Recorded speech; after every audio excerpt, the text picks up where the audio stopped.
एक शिप जो समुद्र में अकेला बहता रहा, उस पर मौजूद हर इंसान गायब था। तो कैसे बना ये शिप समुद्री इतिहास की सबसे बड़ी अनसॉल्व्ड मिस्ट्री? तो गाइस, मैं हूं निखिल और स्वागत है आपका मिस्टिक निखिल चैनल पे। ये कहानी है अटलांटिक ओशन के सबसे बड़े मिस्ट्री की। एक ऐसा शिप जो अमेरिका से इटली के लिए रवाना तो हुआ, पर कभी अपने डेस्टिनेशन पे पहुंचा ही नहीं। यहाँ तक इस शिप का पूरा क्रू गायब था। ये शिप था मेरी सेलेस्टे, एक ऐसा नाम जो समुद्री इतिहास में एक भूतिया कहानी की तरह दर्ज है। साल 1850 के बाद दुनिया तेजी से बदल रही थी। नए समुद्री रास्ते खोजे जाने के बाद ट्रेड के नए रास्ते खुल गए थे।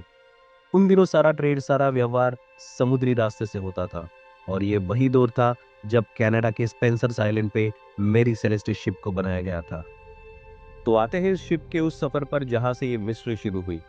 साल 1872 में मेरी सेलेस्टे अमेरिका के न्यूयॉर्क पोर्ट में खड़ा था।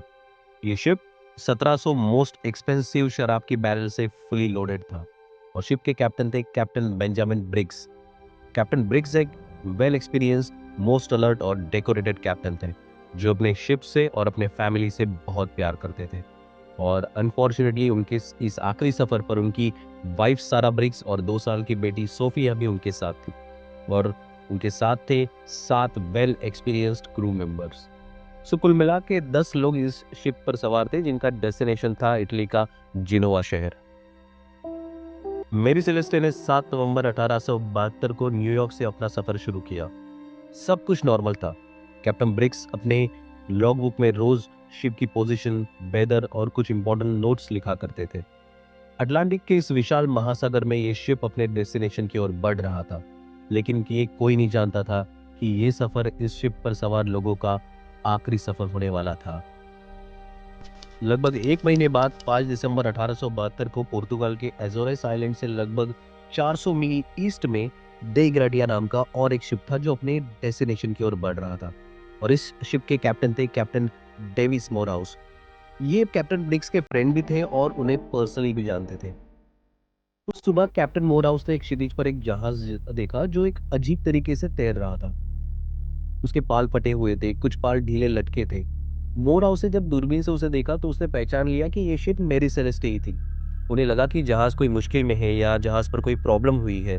तो उन्होंने मेरी सेलेस्टे को सिग्नल भेजने की भी कोशिश की, लेकिन कोई जवाब नहीं मिला। कुछ देर बाद कैप्टन मोरहाउस ने अपने फर्स्ट मेट ओलिवर डेवो को कुछ क्रू के साथ से मेरी सेलेस्टे की जांच करने के लिए भेजा। डेवो और उसकी टीम ने जब मेरी सेलेस्टे के डेक पर कदम रखा तो उन्हें एक अजीब सा सन्नाटा महसूस हुआ। हवा की आवाज और जहाज के हिलने की आवाज के अलावा वहां पर कुछ नहीं था। कोई इंसान भी नहीं था। ये खाली जहाज एक भूतिया जहाज से कम नहीं लग रहा था। और डेवो और उसके लोगों ने हर केबिन, हर कोने की तलाश की, लेकिन उन्हें डेक पर कोई नहीं मिला। कोई नाव नहीं, कोई स्ट्रगल नहीं। कैप्टन ब्रिक्स और उनकी पत्नी, बेटी और सभी क्रू मेंबर्स गायब थे। डेवो ने जब क्रू केबिन की जांच की तो केबिन में उनके पर्सनल सामान जैसे कपड़े, स्मोकिंग पाइप, शेविंग किट, सब कुछ मौजूद था, मानो वो अभी अभी बाहर गए हो और वापस आने वाले हो। शिप में कोई बड़ा नुकसान नहीं था। न कोई आग थी, न कोई दरार थी। शिप का माल यानी अल्कोहल के सारे बैरल भी सेफ थे, बस कुछ बैरल खाली या टूटे हुए थे। शिप की एकमात्र लाइफ बोट गायब थी। ऐसा लग रहा था कि उसे जल्दबाजी में उतारा गया हो। और शिप में 6 महीने का राशन और पानी भी मौजूद था। डेवो को कैप्टन की लॉगबुक टेक ब्रिज पर मिलती है। लॉगबुक में अंतिम एंट्री 25 नवंबर की थी, यानी मेरी सेलेस्टे को मिलने से लगभग 10 दिन पहले की। एंट्री में सब कुछ नॉर्मल बताया गया था। मेरी सेलेस्टे एक रहस्यमय पहेली बन चुकी थी। एक शिप सही सलामत भरा हुआ, लेकिन उसमें कोई इंसान नहीं था। देख रेडिया के कैप्टन मोराउस ने मेरी सेलेस्टे को जिब्राल्टर ले जाने का फैसला किया, जहां ब्रिटिश नेवल बेस था। ब्रिटिश नेवल कोर्ट ने इस घटना की बारीकी से जांच की।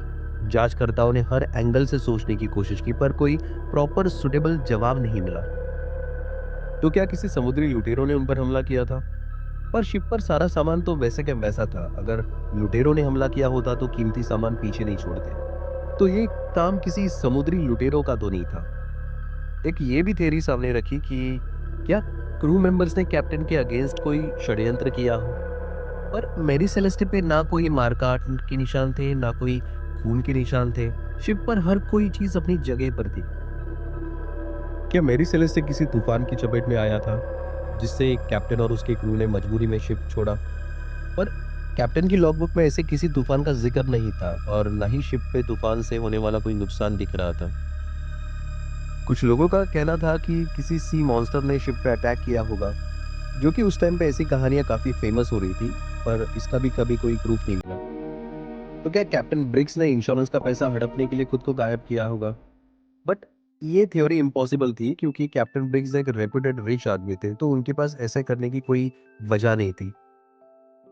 इन सब थ्योरीज में सबसे ज्यादा पॉपुलर थ्योरी ये थी कि शिप में रखी शराब किसी कारण इवेपोरेट हो गई होगी, जिससे जहरीली गैस बनी होगी और दम घुटने या ब्लास्ट होने के डर से कैप्टन और उनके क्रू ने लाइफ बोट का सहारा लेके वो समुद्र में कूद गए होंगे और समुद्र की तेज लहरों की चपेट में आकर उनकी लाइफ बोट डूब गई होगी।